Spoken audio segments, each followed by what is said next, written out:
Impeachment hearings this week. Fiona Hill, the former top Russia advisor to the Trump administration, is preparing to testify. And then later today, David Holmes will testify before the House Intelligence Committee. He's an official who works at the U.S. Embassy in Ukraine. We will bring you updates from this hearing throughout the hour, and you can also watch it in full on Channel 8. All right, coming up this morning on Sunrise, if you wanted explosive testimony in this week's impeachment hearings, you certainly got it yesterday. From EU Ambassador and Portland Hotel executive Gordon Sondland, Christine Pittawonich kept her eyes closely on yesterday's proceedings, and she's going to join us this hour with the major takeaways from those 6 hours of testimony. And that inquiry investigation taking center stage as 10 Democratic presidential candidates go head-to-head in their 5th debate. Plus, responding to Portland's homeless crisis, the City Council votes today on a plan to dramatically change who goes out to 911 calls involving those living on the street. And Brenda and I already kind of teared up about this story. Maybe we're just kind of, well, we did. All right. Gosh. I had to leave the studio and blow my nose. Maybe it's just so well done, or maybe we're being very emotional today. But you have to check out the latest chapter from Kristen Severance's Inside Woodlawn series. If you don't know anything about it, we're going to fill you in. But this is a can't miss story on a Thursday morning. They call that event there at the school Dads and Donuts. And it's a tearjerker, I'm telling you. It really is. It's a beautiful story. Yeah. Good morning to you. Happy Thursday morning. If you loved the sunshine yesterday, we get another day of it. You're gonna love it today. We have beautiful clear skies across the entire area, Oregon and Washington. The beach will be fantastic today. Good visibility from the Wells Fargo camera this morning. East winds have slowly come to life, but they're really not that bad. Out of Troutdale, you're seeing winds gusting generally no more than 30 miles per hour right now. So to the bus stop, the big story probably is the fact that you need a big coat. We'll go 35 degrees on average. If you have wind at your house, you're in the 40s. If you have no wind, you may be freezing right now.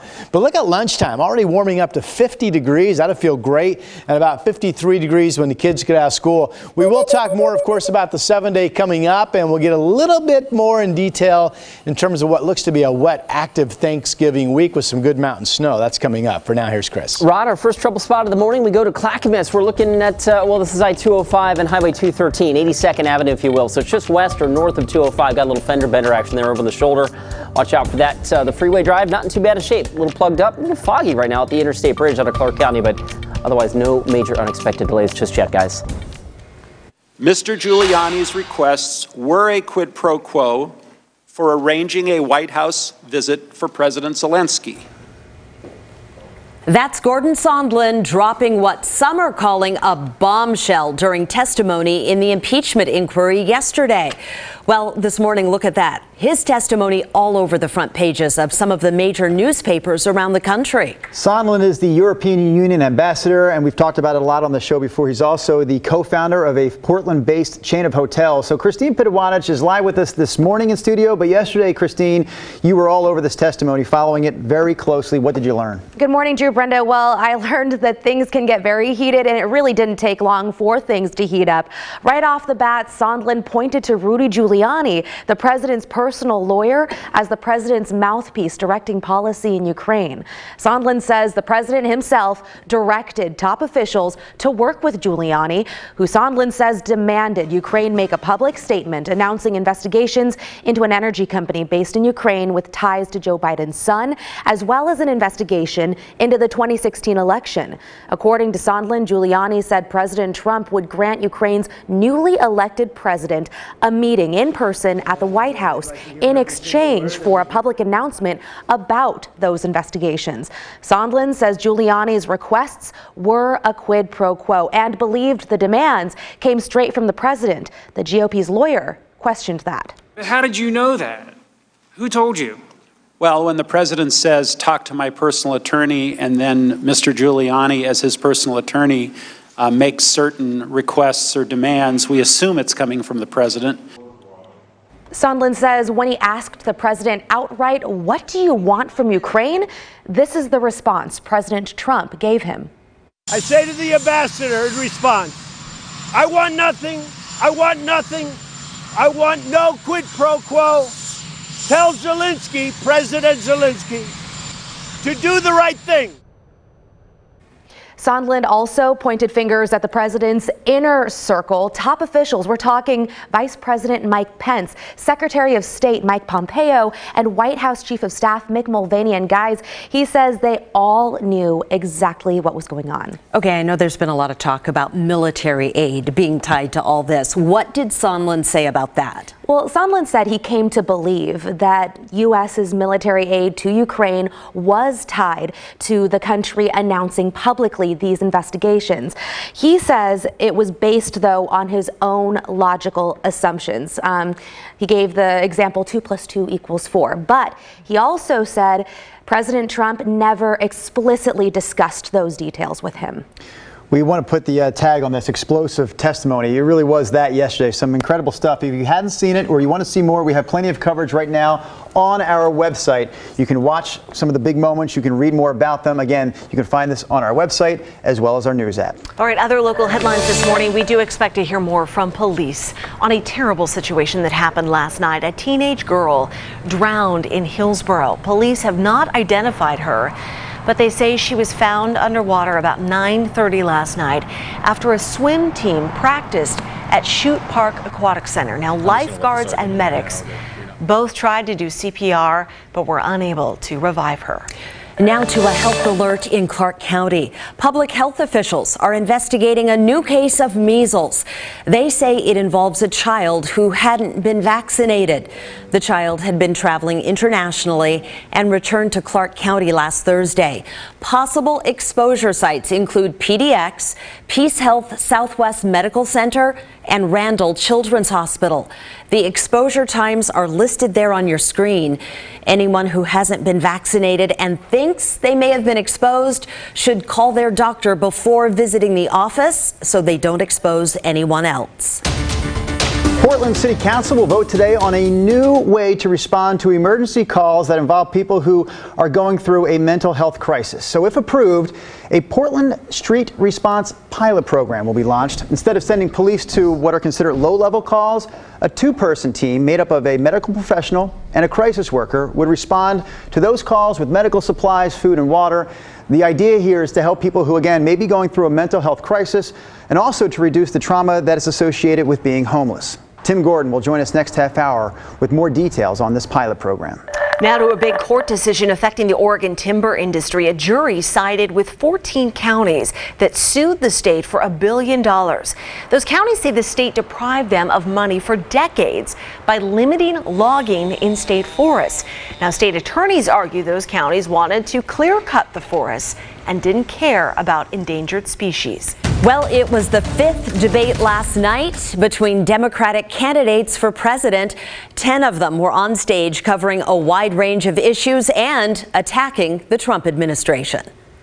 Sadly, we have a president who is not only a pathological liar, he is likely the most corrupt president in the modern history of America.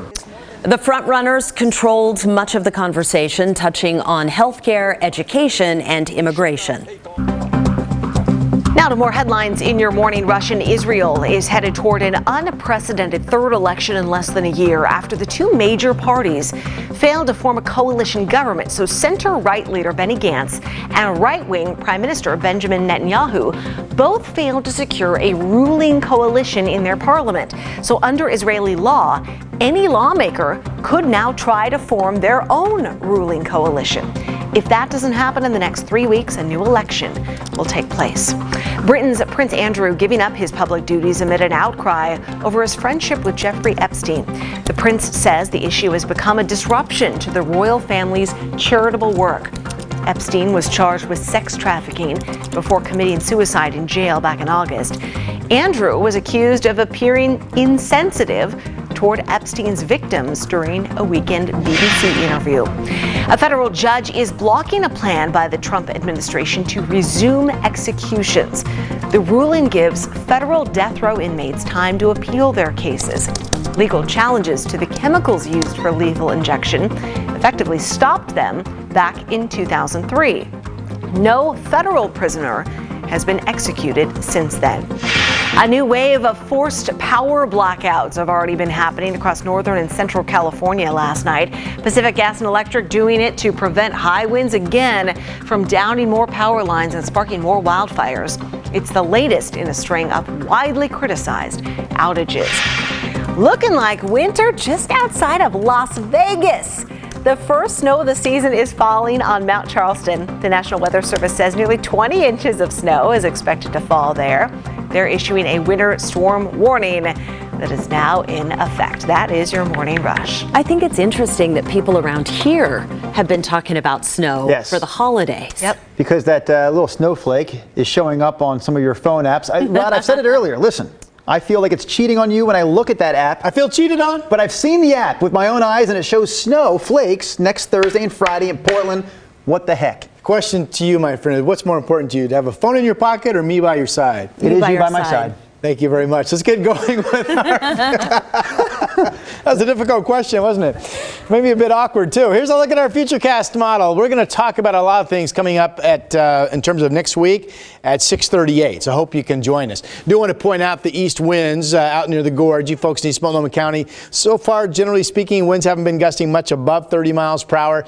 Notice the colors never really go anywhere except for immediately along the Columbia River in the gorge today. So that's where the east winds will be. And those winds may fade by tomorrow morning. And if they do, that would heighten the chance we'll get into some fog tomorrow morning around here. Right now, Chris McGinnis is reporting a little bit of fog up around the Interstate Bridge, but most areas are just perfectly clear. 35 out at the airport, 50 at lunchtime, getting up to about 53 degrees for a high temperature today. And here are those early numbers. There are freezing spots. Hillsborough, good morning, 31 out in Washington County. We've been freezing in Salem. Right now it's 33. And down in Albany, good morning to you folks, 31 is your current number. It's 34 up in Kelso. So sunshine today. Tomorrow, maybe we get the fog in the morning, depending on the wind patterns. And then we have rain coming in Saturday overnight into Sunday morning. And then it's pretty wet through Wednesday. Chris McGinnis, as you know as well, the snow levels will be low next week. And again, we'll talk more about that next half hour, sir. Wow. Well, we'll have to hang around and hear more about that, Rod. All right, let's go ahead and check out the drive right now as we talked about the fog and, of course, the traffic now building near the Interstate Bridge. All normal stuff. Well, the traffic is normal. The fog is something to talk about, I guess, this morning, right? And from Mill Plain down to the bridge, traffic tying up a little bit on that side of town. No major freeway issues out there just yet. We'll take you live out to the west side. Photojournalist Dave Angier manning Drive 8, giving you this shot of the Fremont Bridge. There's the top deck that, that's the, so he's on the east side. He's looking at southbound 405 there to get my bearings straight here. We're in pretty good shape out there, guys. No major unexpected stuff on the roads just yet. All right, Chris, thank you very much. Time now to tell you about a brand new Call Kyle investigation. And this one has to deal with government waste. We're talking about Portland's Parks and Rec Department. Since 2016, the Parks Department has spent close to $750,000 to print color catalogs. The ones you're seeing right there being taken out of a dumpster by our own Kyle. We found that, yes, many of them do end up right there in the recycling bin. So the department has been facing tough times, as we know. We've talked about that before on the Sunrise Show. It went through a huge budget shortfall that's led to cuts. Investigative reporter Kyle Doshi did do some digging. You saw him right there. He demanded answers, and I talked to him about what he found out during this investigation. All right, Kyle, I always like to find out where these investigations started. Someone always plants a seed for you to get to work. So what was the seed in this case? Well, that was what happened here. I got a message basically saying, is this government waste? And they sent me video of a bunch of brochures stacked up at the East Portland Community Center. I mean, there were hundreds of them not being used. I went out there and checked it out myself, and sure enough, there were piles and piles, and we followed them and watched for weeks as they just sat there. Eventually, that stack that you were keeping an eye on, it went away and was replaced by the next edition, so to speak. Right, so these are printed up on a regular basis, and then they're distributed around the city. And when the new ones come in, the old ones have to go somewhere, right? So I checked in the back recycling, and sure enough, we found hundreds and hundreds of these just like this. Still in the bindings, brand new, never been used. Right. So it obviously raises some questions, right? What are the questions you had? Yeah, so first, I mean, obviously, how many of these are they printing up? And so we put in public records requests, found since 2016, the city has spent more than $700,000 on these color brochures, which at a time, the parks is making cuts and dealing with budget shortfalls. That's a big deal. Right. Additionally, you got to wonder, it's printed paper. Is this the smartest thing to do environmentally? And so it really did raise some serious questions. ultimately, I mean, even if you do look at those programs, typically you go online anyway. Absolutely. To sign up for a People that class. don't have internet or computers, or they're older. But that's kind of playing devil's advocate. Yeah, Sure. yeah, that's a lot. Define a lot of people, Nina. But listen, we could talk about this some more. Maybe we will on Sunrise Extra. Right now, though, you can find the full report on our KGW YouTube page. Actually, we have an entire playlist with all of Kyle's investigative pieces. He does a wonderful job, as many of you know. If you have a story that you'd like Kyle to investigate, you can give him a call at 503-226-5041. You can also email him, callkyle@kgw.com. We should have a little box of Kleenex under the news set because Brenda and Drew got a little teary-eyed the first time this story aired this morning. I haven't seen it yet, but it's really going to make you smile. It will tug at your heartstrings, I promise. So this is part of our year-long series, Inside Woodlawn. It looks at life in a Northeast Portland elementary school.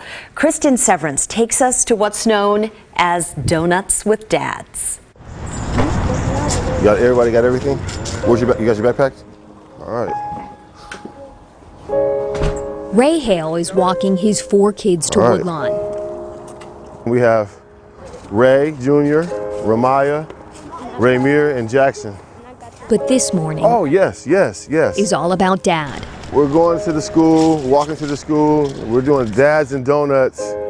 So once a year, they have Dads and Donuts. As you can see, I'm a single dad of 4, so I do everything. And like I say, it's just important for me to show my kids that I love them and for my kids. It's one of the school's most popular events. All right, so you guys gonna give me some donuts? All right, I'm looking forward to it. Hey, Mike, how you doing over there? All right, you ready for a donut? All right. Just a morning with Dad and a donut. Good morning. Or 2. Good morning. That's what it's all about. See all these dads? That's what it's all about. Community. Hi, Owen. I'm glad you're here. Yep, here you go. You got it? Thank you so much. Thanks for having me. It feels great and exciting because then I get to hang out more with my dad in my school. Yeah. Woodlawn's auditorium was packed with dads like Ray. It's just showing their love and showing their support for their children and their community. See this? This is a village. And this village can build a city. Moms. Everybody's welcome. Hi, Daniel. Yep, this is Bexley. Dads who have had this donut date for 5 years in a row. And it's a special time for us to connect. I've come every year since she was in kindergarten. It's been really cool because I've seen the event kind of grow. Like, the line to get in has exponentially grown every year. Love you. Love you too. And grandparents. Karen's grandfather came in from Seattle. Because she called me and asked me could I come to have a donut with her. She don't ask for too much, but something I can do. And I love doing things for her. I'm not. She's been special to me ever since she's been here. And things she do and ask for is not much. But anything I can do for her to make my day. Love you. Love you too. Everybody needs a dad in their life, you know? And if that, I mean, it just shows the love, you know? It's all love. Love you. That is so sweet. How do we get that in every school? You guys are right. Dads and Donuts should be in every school, right? That was awesome. Yeah, that was excellent. We've even seen it before. The first time it hit us and we were weeping. I mean, and I looked over at you and the tears were spouting. Yeah, that's beautiful. Look, I feel the same way. So you can watch that again. If you want to see it again, you want to share with other people, we do have that available on our YouTube page. Yeah, you know, you can watch the first 3 episodes as well of Inside Woodlawn. And while you're there, please subscribe and you can keep up with all of our stories. Our reporters do some fantastic work. You know, Rod, of course, keeps a very stoic look about him because he must push on with the weather. The rest of us will kind of sit here and wipe our eyes. Get verklempt. Well, I do have the dog of the day, so this is a fun, happy moment, right? That's Bella. Here we go. Beautiful fall pic there taken. Hashtag KGW dog of the day. You post them, we find them, we share them. Clear sky morning this time of the year typically would mean chilly temperatures, and we do have some freezing spots where the winds are calm. 30 up in Scappoose right now, 39 in West Lynn. Gresham and Troutdale and Camas all in the 40s, where we do have east winds that so far haven't been gusting much more than above 30 miles miles per hour for peaks. It's 40 degrees in McMinnville. So the forecast, sunny, beautiful skies all day. Temperatures in the 30s if you don't have much of an east wind out the door. 50 at lunchtime, turns into a gorgeous afternoon, 53. And we think the east winds after today fade. So if you're getting those, we expect calmer weather for you tomorrow. Pretty much a clear sky across all of Oregon and up north across Washington as well. 40s on the east side, 50s on the west side today for a high. 7-day still brings in rain Saturday overnight into first thing Sunday morning. And then next week still looks pretty wet, including low snow levels over the Cascades. And we'll talk more about that at 6:38. All right, happy birthday to Stella. She's 2 years old today. Happy birthday. What a cutie. Michaela is, and we have Michaela and Olivia. I'm sorry, twins. Yeah. They're both 5. Yeah. Look at them. Happy birthday. Emma is also 5. Happy birthday to you. Noah is 11 in McMinnville. Happy birthday. Hattie is 13. Love that. Whoa, what's that? Wow, what a picture. That's cool. Is that real? Yeah. That is real. That's awesome. All right. The real deal, Rodney. I thought maybe they had some big ceramic deer fund at their house, but that looked real. Here's Zonder. Happy birthday to you. 13, a teenager now in Milwaukee. Jack's 34 out in Happy Valley. Oh, that's cute. Look at that. Happy birthday. And Troy's 54 years young. Happy birthday to you, sir. Birthday-pics at KGW.com, and we will celebrate right along with you. Chris McGinnis, I think I've told you this before. My favorite editions of your Driving Me Crazy series are the ones that have to do with parking. You notice how nicely that graphic fit between the lines? Yeah. That actually doesn't work well with the segment, right? Because usually these are everybody's parked over the line. Check out this. So earlier this week, we talked about parallel parking. Whoa!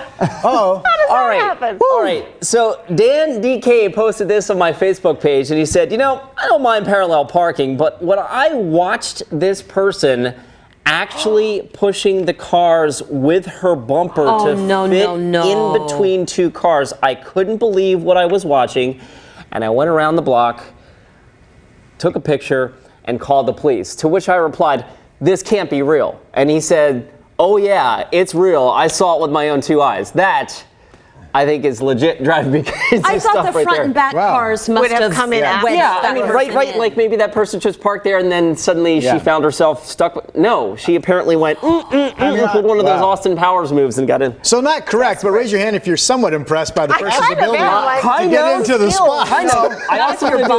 I'm impressed with the driving ability. I'm not impressed with the person. I also want to follow up with the police and see what actually came of that, because that's an interesting little story there. Yeah. What's the offense? That's not one you hear every. If they don't catch her in the act, you can't prove that they bumped it. Is that a careless driving offense? I mean, I know you're parking, but you're still kind of moving the car. To me, that's careless. You don't care about the people around you. That's why we have bumpers, though, right? No. So people. That's in case you get hit. That's true.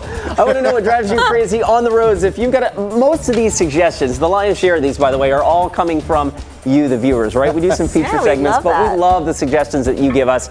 That from Dan, posted that on my Facebook page. If you've got a trouble spot or something like that, put it on my Facebook page, or you can tweet me, or of course you can also email me at cmcginnis@kgw.com, guys. Chris, thank you. All right, let's get to this morning's business headlines with the financial news network Cheddar. Tech giant Google taking a major step to limit targeted political ads. Here's Baker Machado.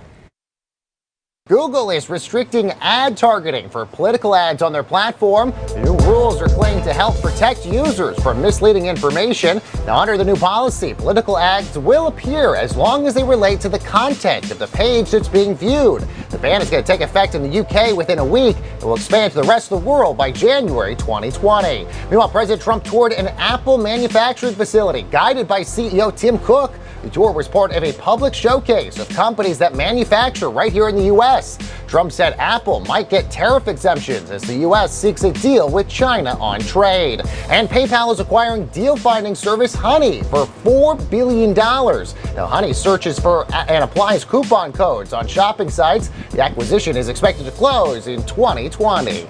And that's your Chatter Business and Tech Update. I'm Baker Machado from the floor of the New York Stock Exchange.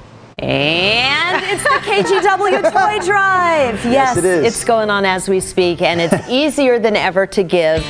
Just look for this sign while you're out doing your holiday shopping. More than 400 community partners are collecting toys for kids. So anywhere you see that sign, you can drop off a new unwrapped toy. Our community partners, Regents, IQ Credit Union, or Toyota dealerships will make sure that your donation goes to a local child. It's also time now for your digital dive on this Thursday morning. So we just sent out a Facebook post with links to these 3 KGW stories. You can read about them right now or maybe a little bit later when you're less busy watching us.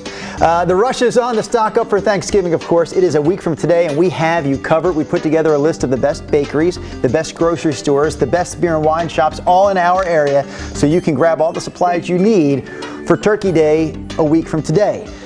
Thanksgiving came a little early for people experiencing homeless across East Portland. The Union Gospel Mission and Central Nazarene Church served up warm meals to dozens of people in need. Volunteers with Union Gospel have been working to build relationships with those struggling on the street. Morgan Romero shows us exactly how they're doing it. You're going to want to check out this story online. And then finally, feast your eyes on this. OMSI's Gingerbread Adventures display is back up and running. This is the 4th year of Gingerbread Adventures. Local bakers and architects teamed up to build these incredible gingerbread masterpieces. Joe Ranieri takes us through a tour of the sweet exhibit. So again, we have a Facebook post out right now where you can find the links to all 3 of those stories. Okay, if you have kids, you probably know Frozen 2 comes out in theaters tonight. And we have a look at how scientists helped animators make that snow world look so realistic. In a movie about a winter kingdom, the snow better look good. It was pretty amazing, the attention to detail that they took at Disney. Carl Birkland would know. He was part of a team of experts consulted for the production of the original Frozen film. So they brought in several scientists to look at things like snow crystal formation, how snow looks, and avalanches. He says animators were considering adding an avalanche, something very familiar to him as head of the National Avalanche Center, based in Montana. And a computer model used to produce that realistic snow, known as the material point method, or MPM, can now have real-world impact. Birkland says the production of the movie directly led to a better understanding of MPM's applications to avalanche science. Right now, the MPM is definitely at the cutting edge, and one of the reasons is that you can model the snow both in how an avalanche releases and how an avalanche flows. In the past, you would use 2 separate models to do that. He says it's already helping push forward the complex work of predicting slides. But what's incredible about it is that when we look at the output from the model, and we look at the renderings that these folks are getting, the simulations when they're looking at avalanches, those avalanches look just like real avalanches. And so that's telling us that the physics behind the model are pretty good. We're getting pretty close with the physics. And any better understanding is a step in the right direction. That is no fairy tale. The better we can understand avalanches, the more lives hopefully we can save in the backcountry. All right, Nina, the only one who saw the original Frozen out of this group? I did not like Frozen. There you go. I'm sorry. How's that for a review? Scandalous to say. We do have our next half hour of Sunrise coming up in 2 minutes. The only break we're taking this hour is right now. We are talking about travel plans for Thanksgiving because severe weather in other parts of the country could affect your plans. We want to know in our morning poll, are you staying here or are you heading out for the holidays? Plus a trailblazer in Oregon's wine industry. We will introduce you to this man.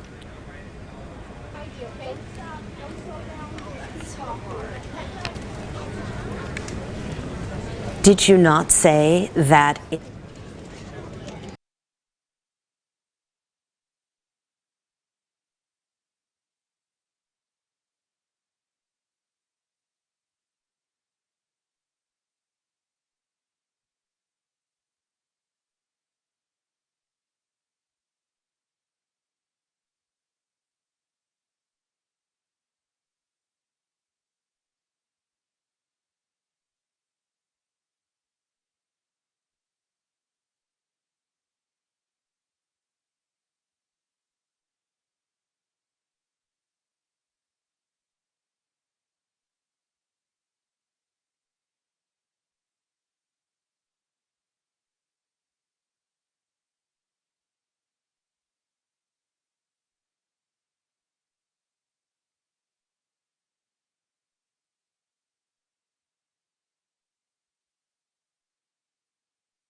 This is KGW News at Sunrise.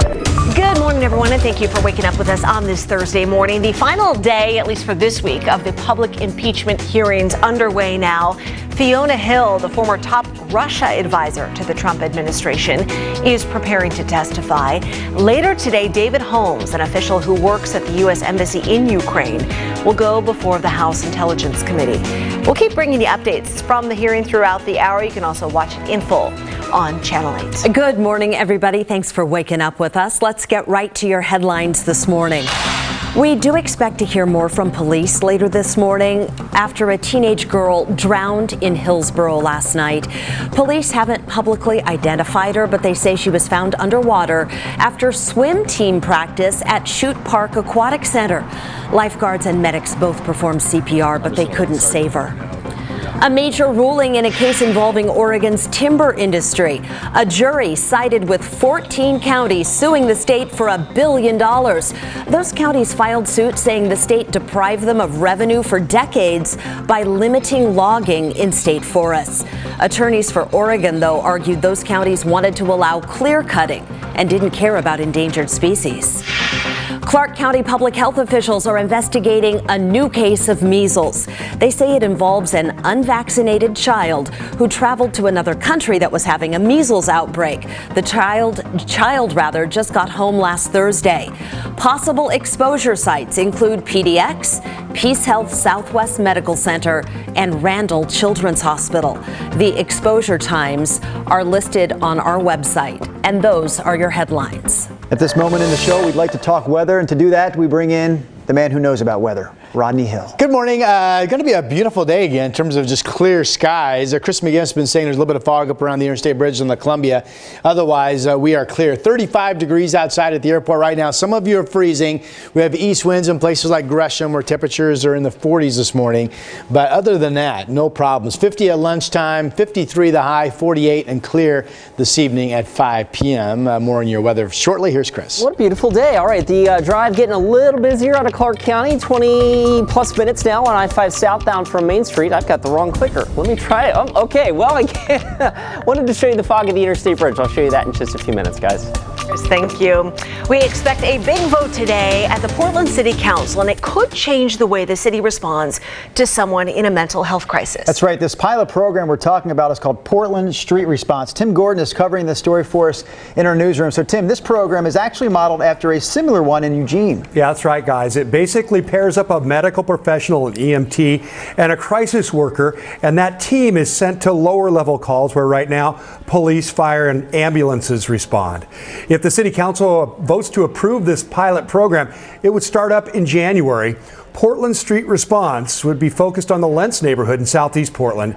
That's where many people have concerns about concentrations of homeless campers. And with that comes lots of calls for help, whether it's for someone camping in front of a business doorway or acting out in some way, having some mental health crisis. We mentioned Eugene has a program, it's called Cahoots, that responds to a lot of these non-emergency type of calls. The idea is to get help to those who are struggling instead of a stronger response, which can sometimes escalate situations. Neighbors in Lentz, who we talked to, approve of this, giving it a try. I think it's pretty cool. This would be a great area because it's already kind of on the up as far as I know. I've heard a lot of people say that it's kind of got a bit of a reputation. And so, yeah, I think this is a great place to start, especially since I live here. So if the City Council votes today to accept a big report on Portland Street Response, the pilot program, which is a recommendation in that report, is a go. There's already $500,000 in the budget for it, an indication there's a good chance this is going to happen. Guys, back to you. Thank you, Tim. It was an explosive day of testimony in Washington, D.C. EU Ambassador and Portland Hotel executive Gordon Sondland took the stand yesterday. Maggie Vespa was following along with the hearing and has this recap.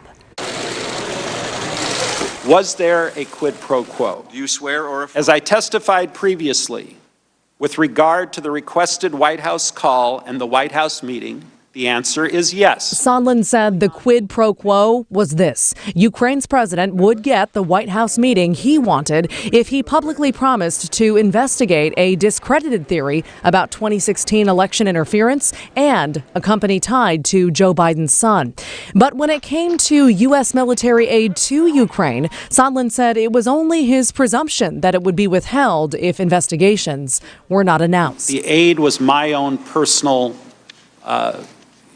guess based, again, on your analogy, 2 + 2 = 4. I don't recall President Trump ever talking to me about any security assistance, ever. Sondland also talked about a call he made to President Trump asking him directly what he wanted from Ukraine. Addressing reporters today, the president recounted what he said to Sondland. I say to the ambassador in response, I want nothing, I want nothing, I want no quid pro quo. Tell Zelensky, President Zelensky, to do the right thing. During Sondland's testimony, he also pointed fingers at the president's inner circle, saying top officials, including Vice President Mike Pence, Secretary of State Mike Pompeo, and White House Chief of Staff Mick Mulvaney knew exactly what was going on. Maggie Vespa, KGW News. And arguably the most fiery lawmaker in Oregon sent out a tweet during Ambassador Sondland's testimony. Earl Blumenauer tweeted, "Gordon Sondland, welcome to the resistance," which seems like an olive branch after last month. So in October, Congressman Blumenauer came here to KGW and called on people to boycott the hotels that Sondland founded. We have 5 of them here in Oregon. Fellow Congressman Mike Conway called Blumenauer out for this during yesterday's hearing. And I'm hopeful that my colleagues on the other side of the aisle will join me in saying, Mr. Blumenauer, you really shouldn't be using your congressional influence to try to bully and threaten a witness before these proceedings. That is just wrong. Conway went on to read a few comments from, quote, a couple of other Oregonians.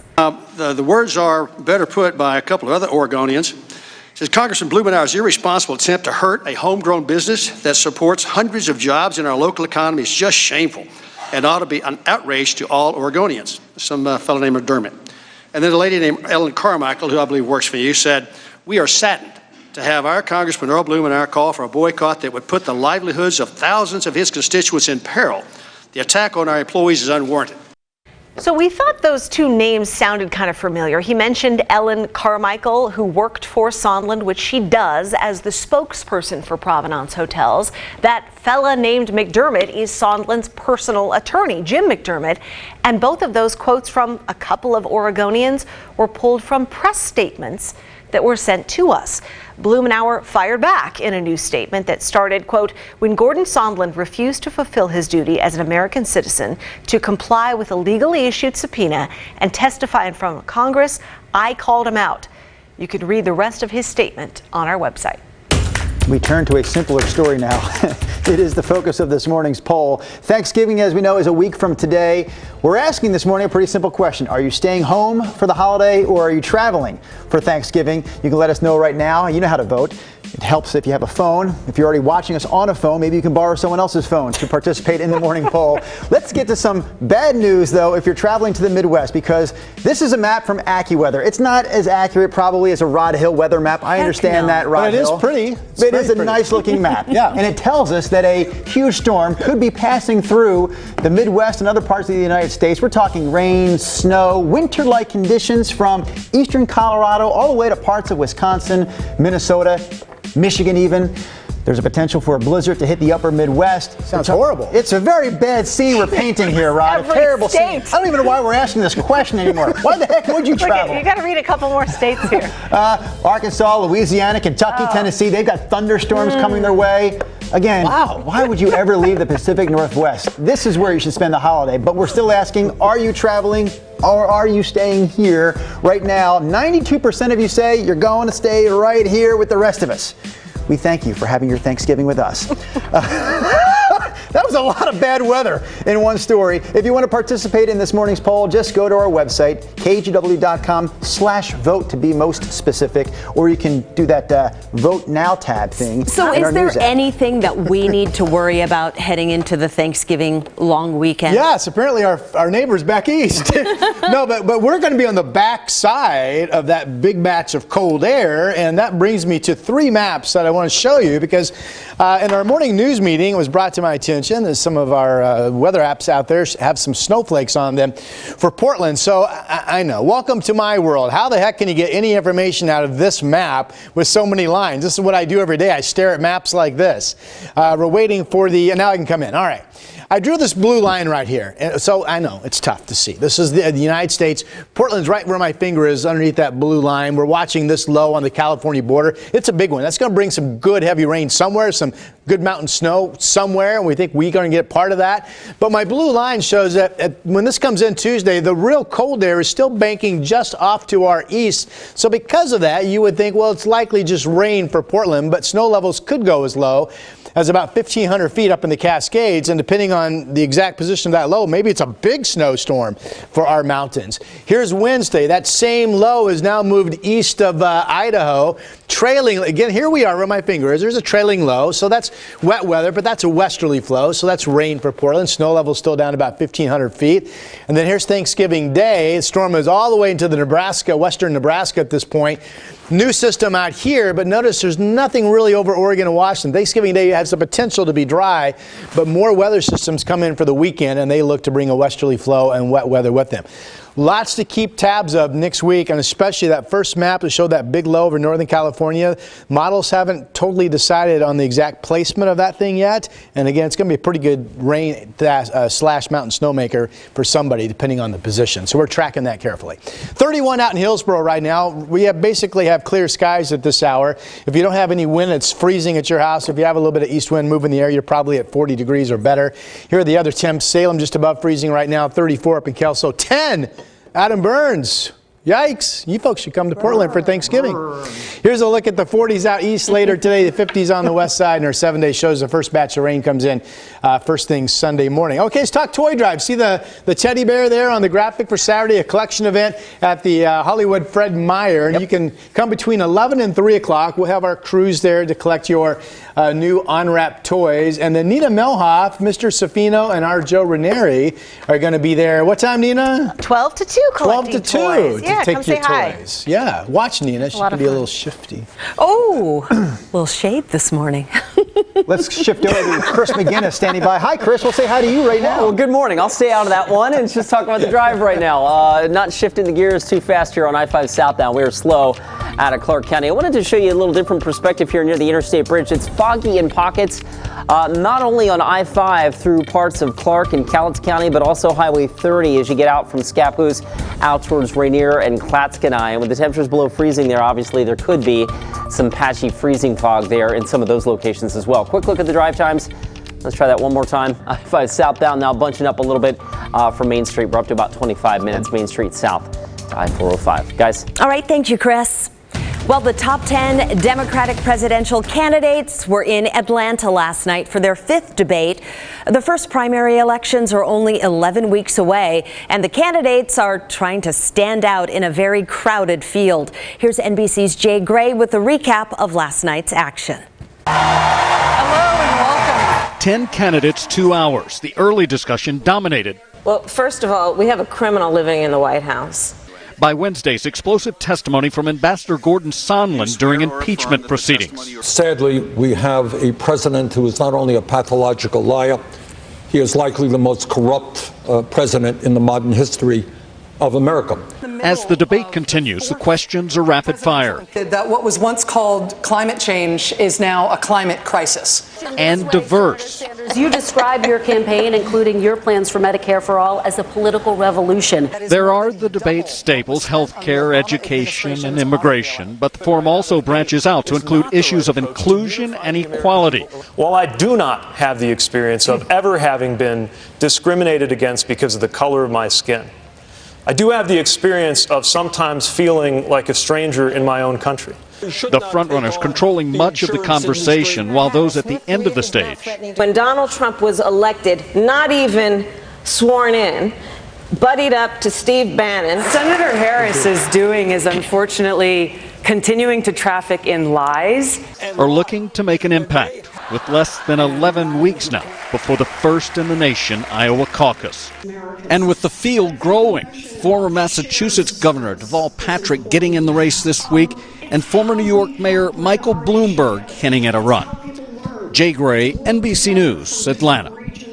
Our verified team was busy looking into the candidates' claims. You can go to our website for the results of their fact-checking or read about it on our mobile app. Here's another national story we're keeping an eye on this morning. The House Judiciary Committee has approved a bill that would legalize marijuana at the federal level. This bill now heads to the full House for a vote, but even if it does pass there, it will still face a stiff challenge in the Republican-controlled Senate, where we already know Majority Leader Mitch McConnell is against it. The Today Show spoke one-on-one about this bill with House Judiciary Committee Chairman Jerry Nadler. Even if this is passed by the full House, will the Republican-controlled Senate even take this up? Well, I don't know. We will see. We'll have to negotiate with the Senate. And I think as the pressure grows, as more and more states legalize it, it's up to something like 33 states, at least with medicinal marijuana, the pressure is going to continue growing. Right now, medical marijuana is legal in 33 states, and it's also legal for recreational use in 11 states, including Oregon and Washington. Now let's get to some national headlines we're following this morning. Former Empire actor Jussie Smollett has filed a lawsuit against the city of Chicago. Earlier this year, he was accused of staging that racist and homophobic attack on himself for publicity. In his lawsuit, Smollett names the city, police officials, and two brothers accused of helping him fake the attack. He argues that Chicago maliciously prosecuted him.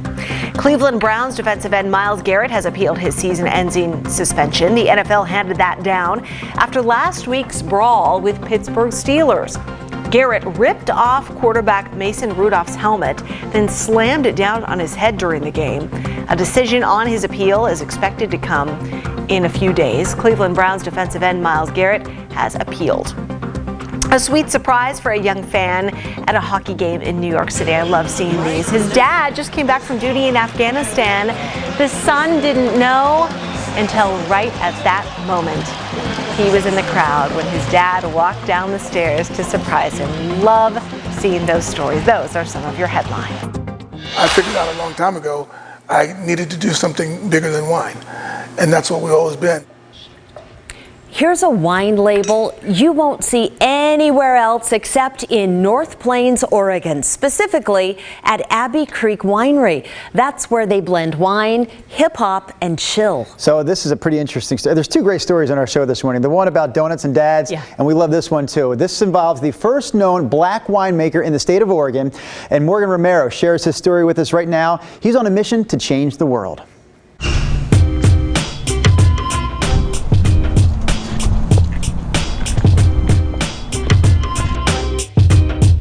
Bertoni Faustin, but people think it's Bertoni, so I gotta be Italian, right? Nope, not Italian. My family's from Haiti, you know, so I'm first generation Haitian American. Bertoni Faustin is the first recorded black winemaker in Oregon. Smelling good, it's smelling good. Coming from the, you know, slavery, sharecropping days, and all of that hard work, sweat, and equity. Those generations were like, for the next generations, you're going to school, you're getting educated. I don't want you breaking your back like we did for you. So we have this weird generational gap where we're not connected to the land. But that's where we come from, that's what we know. Let's start with these boxes. People don't expect him to own a winery and vineyard in his Carhartt overalls and Timberlands. Asking, you know, well, who's the winemaker? And when I say me, you get the it really dawned on me that the industry as a whole said I didn't look the part. But Faustin smashes industry expectations. When you visit his tasting room, the Crick, as Faustin calls it, you'll vibe to hip-hop music.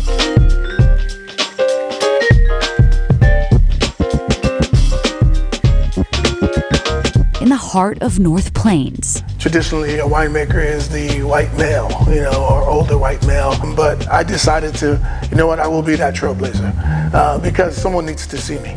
He didn't get into winemaking to please people. I got into the industry because of tragedy. After his dad died in 2007, he reevaluated his purpose. I just felt I wasn't living up to that legacy. I call it the immigrant hustle, you know. I quit my day job. I was like, that's it, I'm done. Faustin and his wife bought her parents' property off Germantown Road. Now we've got about 15 acres of fruit. Now the site of Abbey Creek Vineyard, a place close to the city where he also invites kids from an alternative high school on field trips. You know, bringing these inner city kids to vineyards, it's not this long day trip to La La Land. Is they're like, oh wow, we're right here from home and we can be doing this, or this could be us, you know, one day as well. Never a drinker before this venture, Faustin's motivation hasn't ever been the wine. My plan B was I was going to make raisins if it didn't work out. For me, it was just about my freedom and doing me. Like I said, we don't just sell wine, we sell love, magic, and moments, you know, so that's what makes us relevant. Faustin feels diversity should not only be represented in the color of a winemaker's skin. Representation is paramount. But in gender, sexual orientation, background, age. It needs to be represented. We need to talk about it. We need to show, you know, at the end of the day. What better way to show it than this colorful depiction, painted on the winery's wall in the heart of North Plains. A reminder to Faustin of his roots and his decision to do the unexpected. Whether you want to or not, you're going to look at it. You're going to think something. You know, anytime things felt difficult, I thought about, you know, my parents and siblings coming to the States and the challenges that they had. If they can do what they did, I can make wine.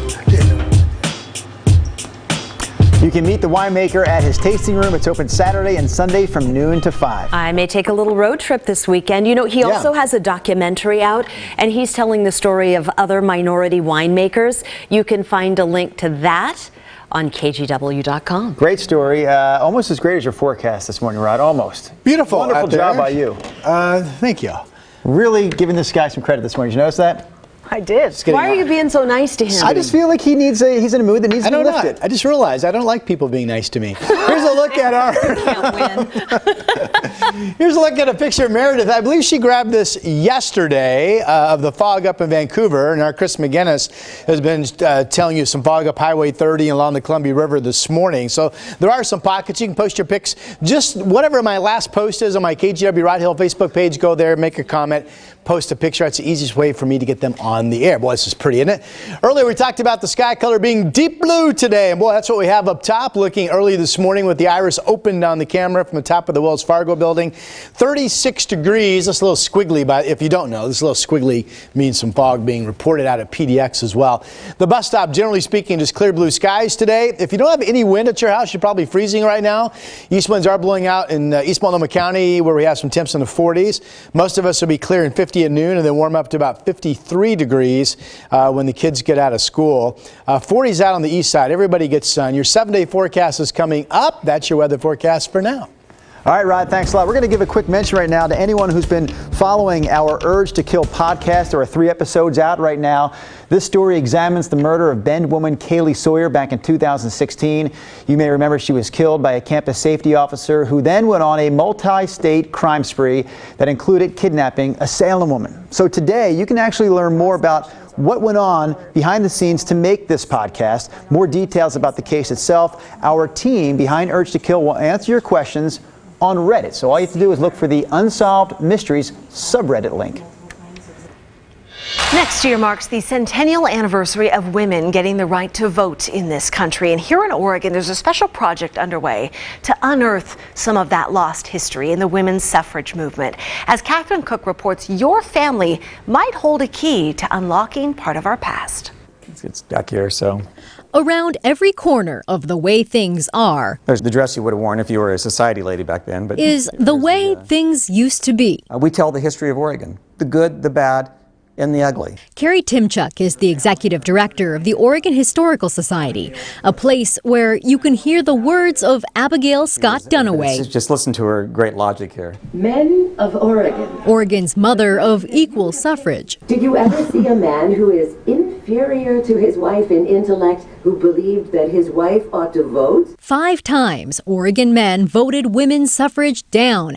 Then came 1912. That women's suffrage had been approved. And Oregon women could finally vote. We can be proud in Oregon that they got the right to vote 8 years earlier than most of the nation. As the nation prepares to celebrate the centennial of women's right to vote, the Oregon Historical Society is preparing to launch a new exhibit celebrating the 19th Amendment. It'll take a closer look at those who stood beside Abigail Scott Duniway. Women like Hattie Redmond, one of the few African Americans living in Oregon at the time. Not only a suffrage leader, but a leader for civil rights as well. We're always finding more history, actually. I mean, there's history buried out there in file cabinets and desk drawers. History is also buried underground. The state just awarded Metro a grant to research the untold stories of women buried in its historic cemeteries, like Lone Fir in southeast Portland. Hattie Redmond is buried here, and maybe so are other women connected to the suffrage movement.